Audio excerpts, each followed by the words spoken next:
E aí, galerinha, sejam bem-vindos e bem-vindas aí mais uma vez nesse encontro semanal de aulas gravadas aqui no canal, né? Encerrando o tema intervenção de terceiros, né, previsto no nosso Código de Processo Civil, e fechando o conteúdo para a preparação da N2 na faculdade. A gente já está chegando na reta final aí do primeiro período. Você que não é meu aluno presencial, mas que acompanha os vídeos, por favor, se inscreva. Você que é meu aluno também, que não se inscreveu, se inscreva no canal, e para poder receberem aí no e-mail os conteúdos que eu venho postando, tá? Não estou tendo tempo para postar durante a semana, então eu venho gravando no final de semana e liberando o acesso para vocês na comunidade também.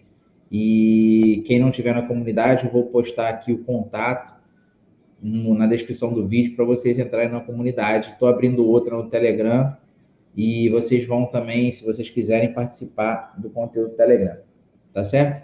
Então, para finalizar essa parte de intervenção de terceiros, nós falamos na aula passada sobre denunciação da lide, chamamento ao processo, incidente de desconsideração da personalidade jurídica. São 3 assuntos importantíssimos que vocês devem prestar bastante atenção.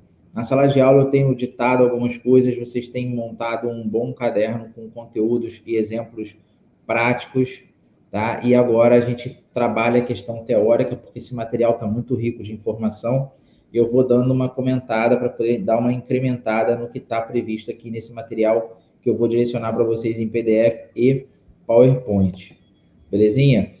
Considerações iniciais. A matéria de intervenção de terceiro tem grande importância no direito processual civil. De fato, tem, porque tratamos de uma entrada e saída de partes do processo, tá? Vejamos que durante o estudo de intervenção de terceiros, por exemplo, o réu nunca aceita ser réu. De fato, o réu não quer ser réu, ele sempre quer provar que não tem responsabilidade sobre determinada situação, ou, no caso do direito penal, que sempre é inocente. Então, ele nunca quer ser réu. E, por essa razão, se tiver uma oportunidade de denunciar a lide, o réu irá fazer, né? Então, geralmente, cumulado com o pedido de denunciação da lide, o réu pede a sua exclusão do polo passivo, né? E assim eu escrevi aqui embaixo, ó. Com a denunciação da lide, o réu poderá requerer sua exclusão do polo passivo. Assim, iremos estudar abaixo 3 classificações de intervenção de terceiros que poderá, inclusive, excluir o réu do polo passivo, dependendo do caso concreto, conforme dito anteriormente. Então, nós conversamos em sala de aula sobre essa situação, né? Pode-se haver a inclusão de um novo réu e a retirada do réu que solicitou, que requereu a inclusão do novo réu. E aí pode-se haver até um meio de defesa, podemos considerar que a denunciação da lide ou a intervenção de terceiro como um todo, né, desde que não seja a assistência, porque a assistência nós classificamos a assistência também em uma assistência litisconsorcial, assistência simples. A assistência simples, o assistente só participa, mas não recai sobre ele determinados efeitos de uma decisão. Já o litisconsorcial, sim. Então, não consigo visualizar a exclusão do assistido para a permanência do assistente, né? O próprio nome diz que ambos estarão no polo passivo de uma ação, trabalhando em prol de um sucesso, de um êxito naquele processo. Já a denunciação da lide, não. Tá? O chamamento ao processo também não. Pode ser alguma estratégia de exclusão de uma das partes do processo para a inclusão de outra. E assim a gente vai começar a ver ao longo dessa conversa. A denunciação da lide é uma forma de intervenção provocada em que um terceiro, que é o denunciado, que mantém o vínculo de direito com a parte denunciante, é chamado para litigar em conjunto com o denunciante, que contém contra o denunciado uma pretensão indenizatória de reembolso, ou caso seja condenado. Com a finalidade de economia processual, a denunciação é como se fosse uma ação de regresso antecipada. Então, esse réu, ele tem alguma relação com o denunciado, com a pessoa que ele vai denunciar, tá? Então, eu costumo interpretar e passar para os alunos na sala de aula que a denunciação da lide, você denuncia aquela lide a uma pessoa que eventualmente participou ou que causou dano àquela parte autora. e aí que sim deverá ser responsabilizado. Nós conversamos também em sala de aula sobre um exemplo prático que eu tenho no escritório de uma modificação de um ambiente, né? Houve um contrato de locação, houve uma modificação por esse primeiro locatário, porém o locatário saiu do imóvel e deixou total responsabilidade para o segundo locatário. Então, esse segundo locatário tem por obrigação devolver o imóvel no estado que o primeiro locatário havia pego, havia entrado. Então, como o primeiro locatário fez obras e transformou o local para adequação da sua atividade profissional, que aí trata-se de um imóvel comercial, essa pessoa que sucedeu no contrato assinou cláusulas contratuais que se responsabilizaria desde o primeiro dia que o antigo locatário havia entrado. Então, houve um problema da devolução desse imóvel em uma situação completamente alterada, né, modificada, que esse segundo locatário deve se responsabilizar por isso. Como cabe aí um direito de regresso, ele pode não concordar com alguma cláusula contratual da negociação, ou achar que uma cláusula é abusiva, aí pode pleitear o direito de regresso. No caso, esse segundo locatário sendo réu de uma ação, ele pode denunciar essa lide para o primeiro locatário. Tá? Então, de fato, de uma maneira bem ampla, para a interpretação da denunciação da lide, o denunciado é aquele que participou da relação jurídica, é aquele que causou algum tipo de problema ao autor e que, de certa forma, tem uma responsabilidade que garante a esse réu, que é o denunciante, um direito de regresso. Então, esse direito de regresso ele pode ser antecipado para a própria ação em que o denunciante figura como réu, figura no polo passivo, tá? Eu coloco ali que a denunciação da lide é admissível, podendo ser promovida por qualquer uma das partes, né? Tanto autor quanto réu. Se for indeferida, deixa de ser promovida ou não for permitida, não representa um problema, pois é possível que se faça uma ação de regresso autônoma. Então, a tentativa de trazer alguém para o processo como denunciado é a tentativa de se excluir do polo e jogar aquele alguém, o denunciado, na responsabilidade de indenizar a parte autora, por exemplo, né? Ou então, se não for possível trazer essa terceira pessoa para o processo, né, com um indeferimento de uma decisão, em que pese essa decisão proferida pelo juízo ser permitida a interposição de um recurso, não impede de que aquele réu daquele processo, caso sucumba, caso perca aquela ação, possa ajuizar uma nova ação contra aquele possível denunciado, aquela possível pessoa que deveria entrar e não entrou por força de uma decisão judicial. Então, essa decisão que indefere a entrada do denunciado no processo, a requerimento do denunciante, não exclui a responsabilidade do denunciado. E é isso que esse texto quer dizer. É importante para vocês, na vida profissional, como também para as provas, também em questão de concurso público, que o indeferimento de um pedido de denunciação da lide não exclui a responsabilidade do denunciado. É possível que o denunciante, após esgotados todos os trâmites processuais daquela ação onde ele figura como réu e uma possível sentença condenatória em seu desfavor, em seguida ele possa ajuizar uma ação em face do denunciado para assim requerer a sua regressão com relação à possível indenização que tem que pagar ao autor da ação.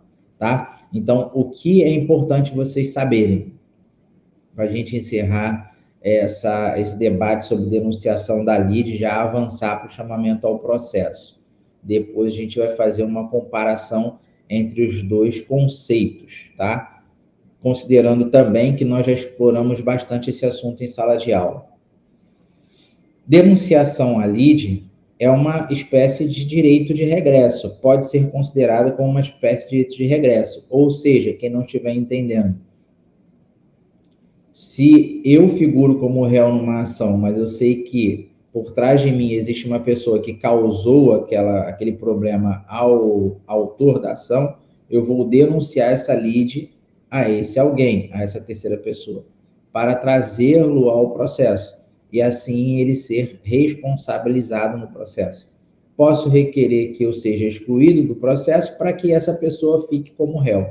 Ou não, eu posso requerer somente denunciar essa lead e brigar para que esse terceiro indenize esse autor da ação e eu ainda continue no processo. Aí vai depender do caso concreto, tá? Então, imputar uma terceira pessoa essa responsabilidade direta com aquela pessoa que sofreu o dano. Mais ou menos isso de uma forma geral para que vocês entendam o que é uma denunciação da lead, tá certo? Agora, qualquer indeferimento de decisão, qualquer indeferimento de pedido, na realidade, qualquer decisão de indeferimento de pedido de denunciação da lead, cabe recurso e não extingue a responsabilidade do denunciado e não impossibilita o denunciante a requerer em uma ação futura o seu direito de regresso, tá bom? Chamamento ao processo. Trata-se de uma espécie de intervenção de terceiro provocada pela qual o réu, no prazo da contestação, tem a possibilidade de chamar ao processo outros devedores, tá? Que também atuarão no polo passivo da lide e serão condenados na mesma sentença, caso o pedido seja julgado procedente. Note-se que o devedor que quitar a dívida ficará subrogado nos direitos do credor, podendo exigir dos demais a respectiva cota. Sendo assim, é por meio de chamamento ao processo que o réu chama os demais coobrigados para que participem da lide na mesma posição que ele. Então, não há uma questão de imputação de responsabilidade no chamamento ao processo. E também não há o direito de regresso como conceito dessa intervenção de terceiro no chamamento ao processo, como é na denunciação da lide, tá certo? Então, o chamamento ao processo, ele pode chamar outras pessoas que também são devedoras para que cada uma assuma a sua responsabilidade, tá ok? E ali na frente a gente vai começar a diferenciar. O chamamento ao processo está previsto nos artigos 130 até o 132 do CPC, e a finalidade é de incluir um corresponsável por uma obrigação na relação processual. Não é incluir um responsável, e sim um corresponsável, tá? O que nos termos do chamamento ao processo é uma intervenção de terceiro exclusivamente do réu.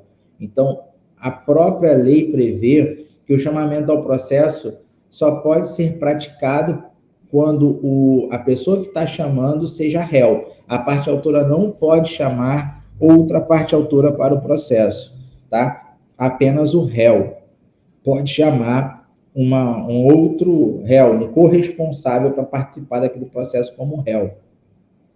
Isso daí já é a diferença com relação à denunciação da lide, que não detém de exclusividade, tá?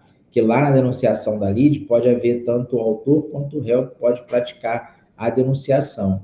Então, como é uma parte que está trazendo um terceiro ao processo, é uma modalidade de intervenção de terceiro provocada.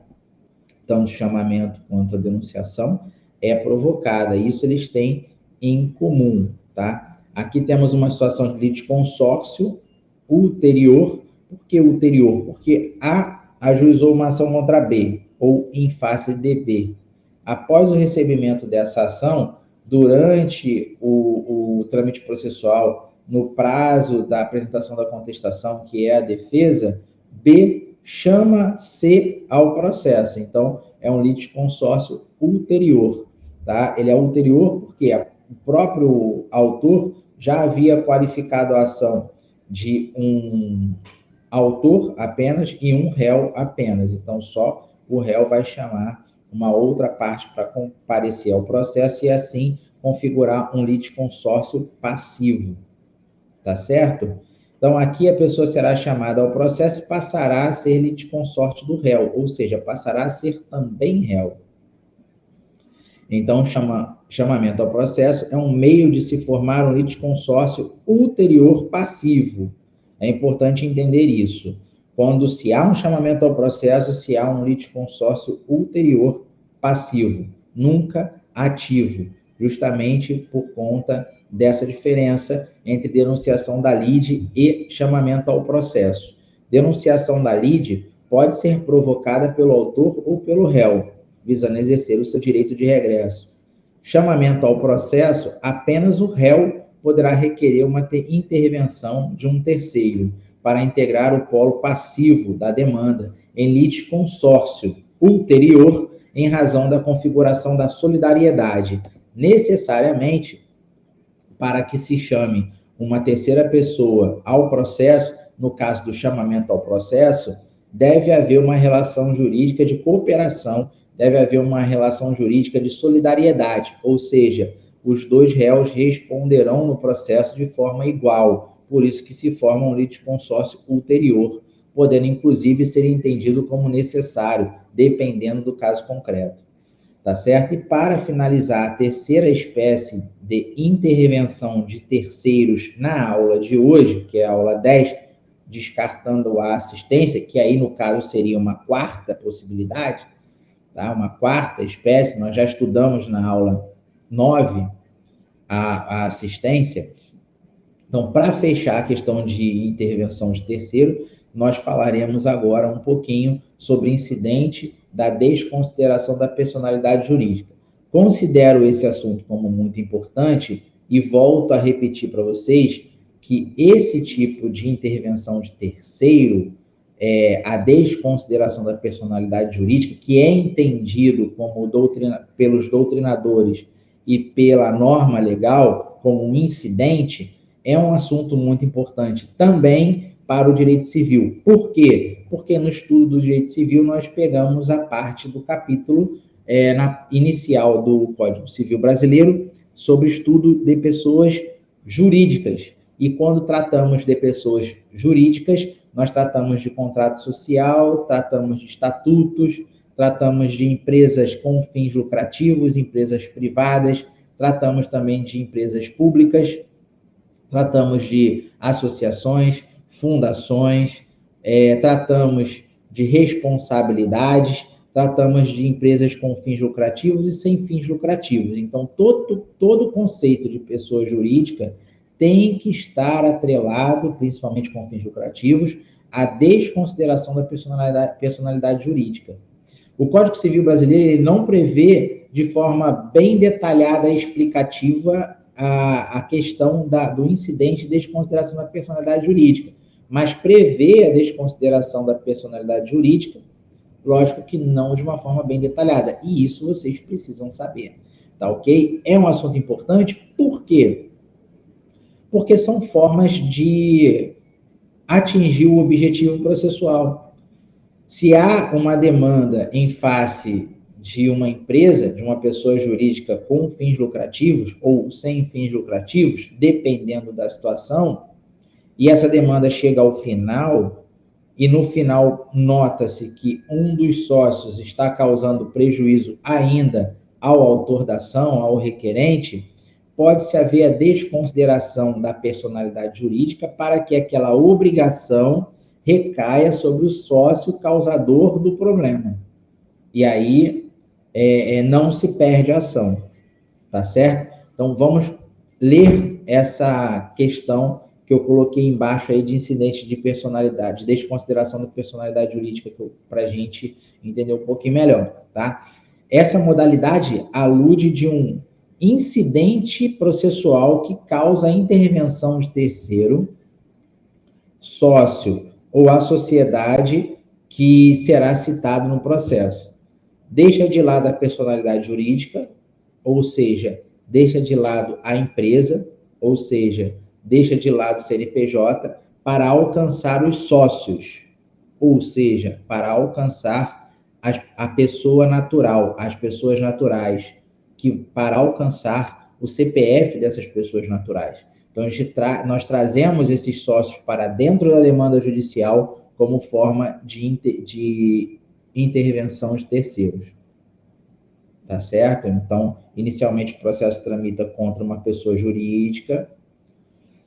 Ao longo dessa ação, se provado algum dano causado por um dos sócios ou por todos os sócios, se requer ao juiz o incidente da desconsideração da personalidade jurídica, que é o encerramento daquela relação processual com a pessoa jurídica, que fatalmente não possui patrimônio para poder suprir a necessidade daquele autor da ação ou do requerente para cumprir aquele objeto, e aí se traz um sócio ou dois ou todos os sócios para dentro do processo como forma de intervenção de terceiro. Então, terceiros estranhos ao processo estão intervindo nele para dar uma garantia maior à parte autora.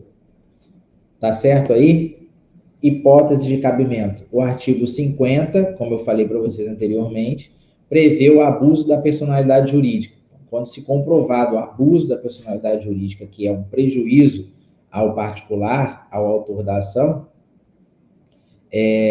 já se prevê o requerimento da parte, ou pelo próprio Ministério Público, a intervir no processo para desconsiderar a personalidade jurídica dessa empresa e, assim, entrar terceiros, que são os causadores do abuso da personalidade jurídica. Tá certo? Isso daí pode ser requerido tanto na petição inicial, no ajuizamento da ação, a qualquer momento do processo, se o abuso sobrevier durante a marcha processual, ou em fase de execução, ou em fase de cumprimento de sentença. Na maioria das vezes que eu vejo na prática, a desconsideração da personalidade jurídica acontece mais na área trabalhista, apesar de eu não atuar na área trabalhista, mas eu sei que tem, que eu já atuei pouco e eu já vi isso acontecer, e vejo bastante acontecer na parte civil, com situação de prestação de serviço, com contratos interpartes, né, entre pessoa jurídica e pessoa natural, entre pessoa natural e pessoa jurídica. Eu vejo isso acontecer. Acontece de o pedido vir na petição inicial, acontece, mas é muito raro de eu ver, eu profissionalmente falando. Eu já vi muito acontecer no final do processo, após a sentença, na fase de cumprimento de sentença, ou até mesmo em uma possível execução de título executivo extrajudicial. Eu já encontrei, tá? Então, tenham isso em mente, tá? O princípio da autonomia patrimonial está presente, as pessoas jurídicas são sujeitos de direito, isso significa que possuem personalidade jurídica distinta dos seus instituidores, no caso, as pessoas naturais. Assim, por exemplo, não é porque o sócio morreu que obrigatoriamente a pessoa jurídica será extinta, não é, porque existe uma sucessão, existe o direito sucessório. Então, toda a gestão daquela pessoa jurídica passa para o espólio. E aí sim, se alguém não tiver condições de gerir, será indicada uma pessoa para gerir aquela pessoa jurídica, redundância. Será indicada uma pessoa natural para gerir a pessoa jurídica. E aí, dentro do processo sucessório. Seguindo, ela não acaba com a morte da pessoa natural. De igual modo, o patrimônio da pessoa jurídica é diferente do patrimônio dos sócios. Óbvio, quando se tem a autonomia patrimonial, a pessoa jurídica, o CNPJ, pode comprar bens imóveis e pode comprar bens móveis, que serão agrupados ao patrimônio da pessoa jurídica. Assim como nós, pessoas naturais, podemos comprar bens móveis e comprar bens imóveis para agrupar e agregar ao nosso patrimônio de pessoa natural. O CNPJ do meu escritório, por exemplo, pode comprar um imóvel, pode comprar um carro, um bem imóvel. Eu, com meu CPF, é a mesma coisa. No caso de uma pessoa jurídica responder um processo judicial e que essa pessoa jurídica tenha patrimônio, como imóvel ou móvel, durante o trâmite processual sucumbindo na ação, esse patrimônio pode ser colocado nos autos do processo para sofrer penhora ou execução. No caso dessa pessoa jurídica não possuir patrimônio, mas os sócios, sim, através de lucro líquido da pessoa jurídica, que são gestores, esses imóveis poderão ser incluídos na ação no caso de uma desconsideração da personalidade jurídica. As naturezas não se misturam. As naturezas não são consideradas, naturezas jurídicas, tanto da pessoa natural quanto da pessoa jurídica, na relação negocial, elas não se misturam, só apenas vão se comunicar após a comprovação do abuso da pessoa jurídica provocada pela pessoa natural. Tá certo? E aí, tudo que eu falei agora, a gente traz a título de exemplo, né? Eu coloquei se uma sociedade possui um veículo, esse automóvel não pertence aos sócios, mas sim pertence à pessoa jurídica, que é a empresa. O exemplo 2, a sociedade empresarial possui uma dívida, este débito será pago com os bens da própria sociedade, não podendo para isso, em regra, ser utilizado o patrimônio da pessoa do sócio. Por que fala em regra? Porque não vai incluir o patrimônio do sócio numa execução de dívida inicialmente. Tem que suprir todas as instâncias judiciais para esgotar a possibilidade de patrimônio da pessoa jurídica e assim recair sobre o patrimônio do particular, que é o seu sócio. A desconsideração da personalidade jurídica, eu cito aí como um tema para vocês, a gente já esgotou aqui falando sobre isso, quer dizer a desconsideração que não extingue a empresa ela ainda continua, a despersonificação da empresa é que causa a extinção da empresa, não a desconsideração da personalidade jurídica. Então, é importante entender isso, a diferença entre despersonificação da personalidade jurídica, quando a pessoa jurídica se extingue, quando a pessoa jurídica ela fica inativa, tá? E a desconsideração da personalidade jurídica, não. A empresa não se extingue, ela se mantém, ela só fica em stand-by, passando a responsabilidade total para os seus sócios, que são causadores do abuso ou prejuízo de terceiro. Então, a desconsideração da personalidade jurídica não extingue a empresa e a despersonificação da personalidade jurídica, sim, extingue a empresa, tá? E aí eu faço a citação de novo aqui do artigo 50 do Código Civil, a gente já esgotou o assunto, falo do abuso. O que é um abuso da personalidade jurídica? Somente poderá ocorrer a desconsideração na relação jurídica exigida pelo Código Civil se ficar caracterizado o abuso. Se não houver a prova do abuso, inicialmente falando, quando eu citei lá no início, falei, olha, posso pedir a desconsideração da personalidade jurídica na petição inicial? Posso, mas para isso eu tenho que abrir um tópico gigantesco para comprovar o abuso. E eu explico, fundamento, trago prova para quando o juiz receber a ação, eu comprovar, tá? Eu tenho um caso concreto que estou tentando trazer o sócio, não desconsiderar, mas eu estou tentando trazer o sócio da empresa como no polo passivo de uma execução de título executivo extrajudicial, porque eu já vi que ele está sinalizando uma fraude. Então, eu fundamentei após a minha petição inicial, que eu fiz um aditamento à petição inicial, porque no primeiro momento da citação, ele se ocultou. Ele informou o oficial de justiça de que o CNPJ de uma empresa havia sido encerrado e que ali funcionava outra, mas ele ainda é o gestor das duas. Então, ele está sinalizando uma prática criminosa de fraude. Então, com isso, eu estou tentando trazer. Para a petição, para a ação, a responsabilidade dele como sócio. E eu estou tentando incluí-lo como um réu na ação, por conta da questão de um abuso e de uma fraude. Na prática, eu estou tentando fazer. Eu estou fugindo um pouco do conceito teórico, mas tentando misturar a questão prática de uma fraude à execução dentro da parte inicial de um processo de execução, sem ainda configurar a execução, sem a empresa executada ter sido citada. Então, são estratégias. Por que eu falo isso? Porque nem tudo nós temos que levar à questão teórica. Podemos pegar um conceito de um tema, juntar com o conceito de um outro tema e montar uma estratégia jurídica para uma ação judicial, tá? Então, quando se fala em abuso de personalidade jurídica, ele tem que ser provado no início da ação, durante a ação ou após a sentença, considerando seu trânsito em julgado no momento do cumprimento de sentença. Lembrando a vocês que o cumprimento de sentença é uma fase de atingir o objetivo daquele que venceu a ação, tá? Não se confunda com execução ou penhora, porque a execução, pelo novo Código de Processo Civil, trata-se dos títulos executivos judiciais e extrajudiciais.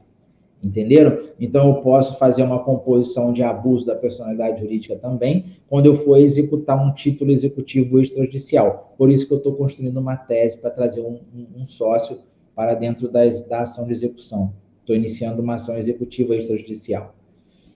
Beleza? Isso fica a título de informação. Mas para conteúdo da nossa prova somente poderá ocorrer a desconsideração da personalidade jurídica nas relações jurídicas exigidas pelo Código Civil, que é o artigo 50, está no slide anterior, se ficar caracterizada que houve abuso da personalidade jurídica. Abuso da personalidade jurídica pode ocorrer em duas situações. Desvio de finalidade é o ato intencional dos sócios em fraudar terceiros, utilizando a autonomia da pessoa jurídica como um escudo. Confusão patrimonial ocorre quando, na prática, não há separação entre o que seja patrimônio da pessoa jurídica e dos sócios. Essa confusão patrimonial também confunde a questão da Receita Federal, confunde a questão da declaração de imposto de renda. Tá? Exemplo, todas as despesas pessoais dos sócios são pagas com cartão de crédito da empresa. Os veículos utilizados são da empresa, os funcionários fazem serviços pessoais para os sócios. Então, há uma confusão de interpretação e execução de atividade. Pode cair na prova como requisito de situações de abuso de personalidade jurídica? Com certeza, tá? Com certeza, porque é um assunto muito importante para vocês. Para entender melhor essa questão da desconsideração da personalidade jurídica, os doutrinadores trazem duas teorias. A teoria maior e menor da desconsideração da personalidade jurídica. A teoria maior, o direito civil brasileiro, adota a chamada teoria maior da desconsideração porque está previsto no artigo 50 do Código Civil, além da insolvência, que se prove desvio de finalidade, a teoria maior subjetiva, ou a confusão patrimonial, que é a teoria maior objetiva. Deve-se provar insolvência, abuso de personalidade, que é o desvio de finalidade ou confusão patrimonial. O que está previsto ali no artigo 50, que nós falamos antes, é a consideração da teoria maior. E a teoria menor?